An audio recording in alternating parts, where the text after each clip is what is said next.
আছেন ভাই? হ্যাঁ, ভালো আছি। এই, তোর যে সে সকাল 10টার সময় পৌঁছানোর কথা, এত লেট কেন? আর বলিসনি, 8টার বাস ধরতে পেরেছি নাকি? বাস মানে করতে কিছু সাড়ে 9টার বাজে আসে। ঘরে যা।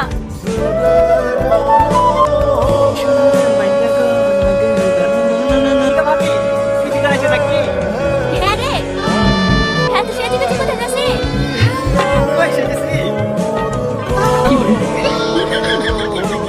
দেখ, সেদিন শপিং থেকে 2000 টাকা দিয়ে কিনে আসলে না, সেই প্যান্টটা ভালো লাগছে না ভাবি? আরে প্যান্ট নাও। জামা কতদিনে ভাই কিনে দিলে না সেই জামাটা? আরে না রে কথা, আগে প্যান্টে চেনটা লাগা। এই গনি, তোর মা সকালে উঠে স্যার দিতে যাবে। 2 লিটার তেল এসে ধুতে বলিছে। ঠিক আছে ভাবি, যাচ্ছি। জানি তোর এই অবস্থা কেনে? ওরে ভাঙতে গাড়ি লাগি সামনে টুকু চলে এসছে, এত করে গাড়ি ধরতে গাড়ি খাচ্ছে না।